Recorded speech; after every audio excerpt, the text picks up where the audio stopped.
it too, man, depending on how the field plays this week. We'll see what they do against the Carolina Panthers and talk about that on Monday, and we'll see. We'll have a lot of stuff to get into. All right, buddy. It's always fun. Thanks for having me. Absolutely. John, thanks for being here. John McMullen from the Sports Network. He's traditionally with us on Mondays here. Switched it up this week to Wednesday. You can check him out. He's syndicated in newspapers around the country. He's on the Sports Network, and he's here on the Sports Fix every week talking NFL and Browns and all of that.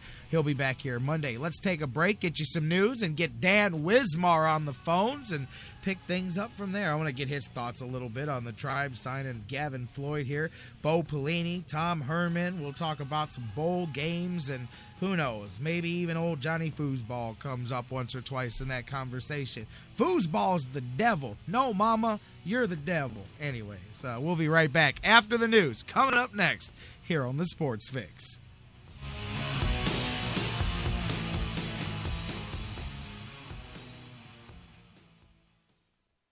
And now, a very special announcement from the Sports Fix. Black bears weigh between 200 and 500 pounds. Brown bears weigh between 300 and over 1,000 pounds. Black bears run away from you. Brown bears run at you. When attacked by a bear, simply lie still on the ground and cover your face and head with your hands. When the bear is finished batting you around and mauling you, contact the U.S. Forest Service. And that was a message from the Sports Fix. Hey, this is Scott Fujita, and you're listening to the Sports Fix. Business owners and professionals, do you want to take your business, your product, your team, your event to the next level? You want to advertise right here with the Sports Fix. Our listeners are among the most loyal listeners, terrestrial or internet. The Sports Fix universe is not only the radio show, but tens of thousands of fans on Facebook and Twitter. Email me, Jerry Myers, thesportsfix@AOL.com. That's thesportsfix@AOL.com. And let me help you swing for the fences and hit it out of the park right here on the Sports Fix.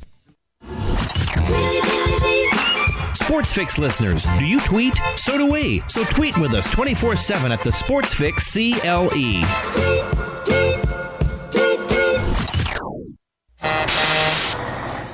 Whether it's an oil change or a new set of tires, Quick Lane at Valley Ford Truck has you covered for your automotive car care needs. They're your neighborhood quick service experts. They also offer a low price tire guarantee.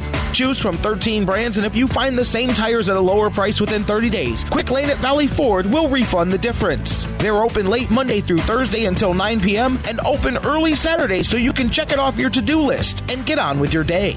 They also have a newly remodeled service lounge and additional service bay just for Quick Lane oil changes. Quick Lane at Valley Ford Truck is located at 5715 Canal Road, right under the 480 bridge in Valley View, just down the road from Independence. 5715 Canal Road, right under the 480 bridge in Valley View, just down the road from Independence. Come see why life is better in the Quick Lane. QuickLane.com/Valley Ford Truck. That's QuickLane.com/Valley Ford Truck. News break. I'm Christine Lisi. Here's what's happening. The Bucs will be without rookie Jabari Parker the rest of this season. The team says he needs surgery after tearing the ACL in his left knee Monday night. Spurs starters Kawhi Leonard and Tony Parker both out tonight against the Grizzlies. Leonard bruised hand, Parker dealing with a strained hamstring. At Cowboys locker room after surgery on a broken bone in his hand, said he feels great. Dallas is hopeful he can play Sunday against the Colts. Monday Night Football analyst John Gruden doesn't think it's wise to play Murray. They better get another back ready. I think it's very hard to handle a football with a broken hand. Defenses, coaches in particular, are going to be all over that this week to try and dislodge that ball. If you're running to your right and the ball's in your left hand, or you're running to your left and your ball's in your right hand, that ball can be exposed. Our John Gruden on Mike and Mike. Dallas leads Philadelphia by 1 game in the NFC East. The Chargers, one of the teams who could potentially relocate to Los Angeles next year, announced they are committed to playing in San Diego in 2015. If you've been drinking, get a ride, call a cab, or find some other safe way home. Cops all across the country are cracking down on drunk driving, and they'll see you before you see them. Drive sober or get pulled over. Portions of the Sports Fix brought to you by Signs and Ship, the official printing source of the Sports Fix. Locations in Ohio. Out more at signsandship.com. Now, back to the Sports Fix.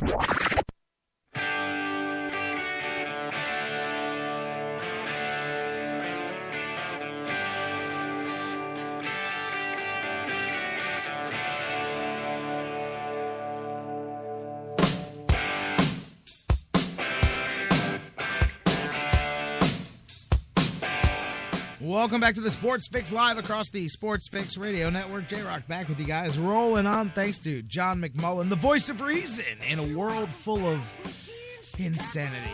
I get a little crazy from time to time, too. We all get a little crazy. John McMullen keeps us on solid ground. Hey, always fun. I love bouncing stuff off with him. It's always a good conversation. Normally Mondays. He's here on Wednesday today. So is my man Dan Wismar coming up next. Gonna have some fun here. A lot of different, who knows? This is like whatever Wednesday here. We're gonna be all over the place, but it should be a lot of fun. You guys keep the conversation going with us when we go all over the place. Go there with us. Facebook.com/thesportsfix.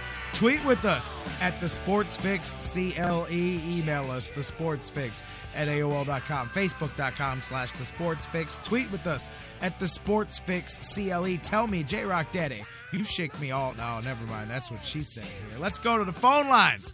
My man Dan Wismar from the Cleveland Fans on there. Dan, buddy, how you doing this afternoon? I am very well, sir. Good to be with you on a whatever Wednesday.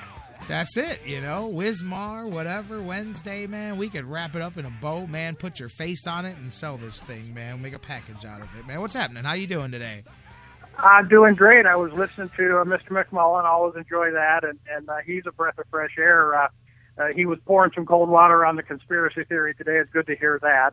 Talking some sanity where there's maybe too little of that to go around these days in our town. Voice of reason, but yeah, man. it was good to hear him just talk, put the kibosh on all that nonsense about teams, let alone coaches, intentionally doing badly on a Sunday, because where does that get you? So anyway, don't need to restate that, but it was good. It was well stated by John, and like I said, good to have that outside perspective to call BS on some of that stuff. Yeah, absolutely. I mean, the entire world. That honestly was on my list of things that I wanted to ask you about here anyway and talk about. I really was going to bring up Mary Kay. I didn't even know that I was going to bring it up with John when I kind of formatted out the show. I was going to ask you your thoughts on some of that stuff that came out. And I don't know that you pay attention to introductions, that you were necessarily staring down at the field to see if they all turned their back. I'm exaggerating, but I've got this vision in my head of everybody turning their back to Johnny as he walks out, But anyways, I got a kick out of all of that. Like last week, people, you say, hey, is Josh Gordon dogging it? People are like, psh, professionals don't dog it. Now this week, 53 professionals and 12 coaches dogged it. I'm like, come on now, guys. Let's be real.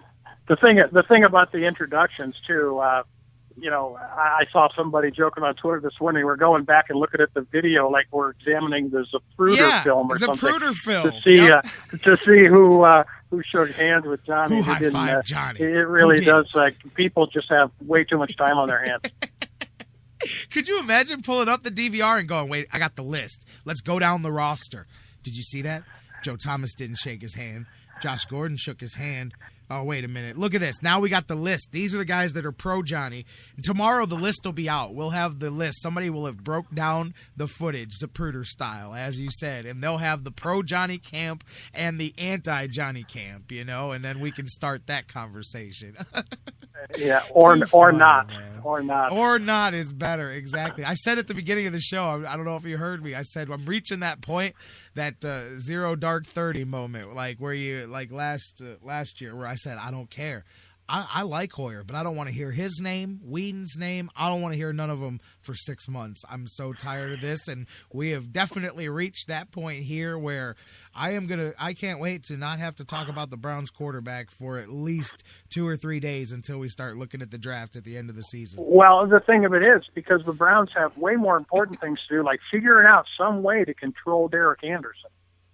Exactly, man. Coming up this week. Hey, that's one Browns quarterback name you're not going to be able to avoid talking about here for the next day or so.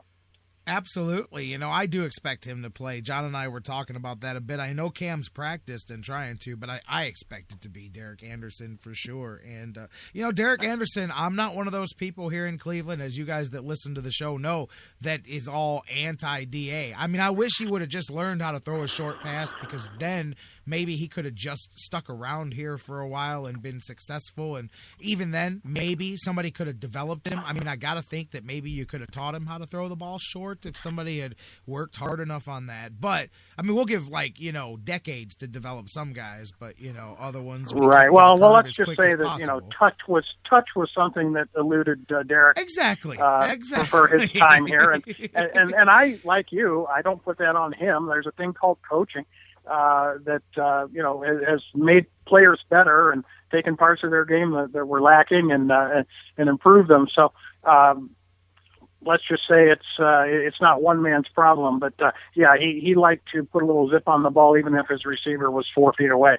But, I mean, I was an Anderson. Charles or Vashon in the chat room, I agree with what you said. I mean, he was one. It's exactly what we're kind of in the middle of here now, too. You had one guy who was, hey, where did he come from? He's kind of locking down, doing a good job here. Oh, we drafted this other guy now, so let's hurry up and quickly move this guy out of the way so that the next future franchise can come in, and then you keep going in the cycle that never ends. But he's a good example of that same thing. But I was never in the group.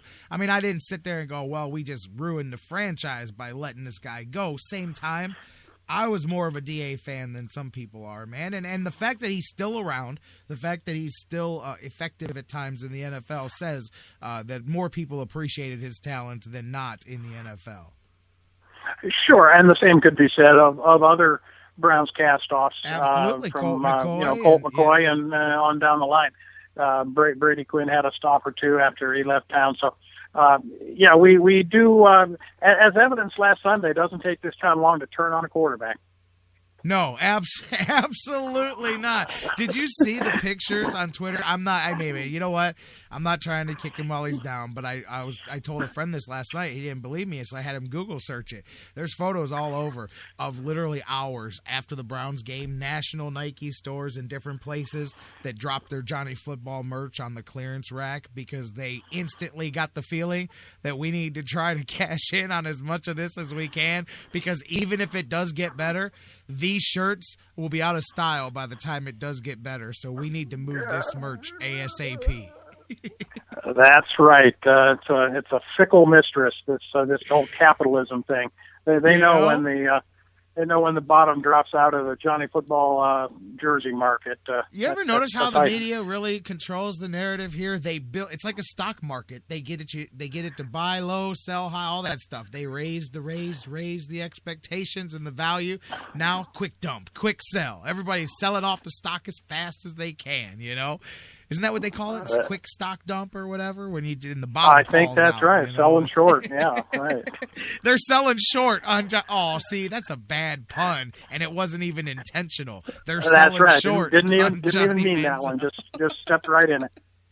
Damn, Marvin Lewis. Now I see how that happens, man. You didn't even mean for that to happen, man. Now Little John's gonna call a show tomorrow and be like, "What'd you have to say about selling short?" Oh, I think someone was offended there, Jerry.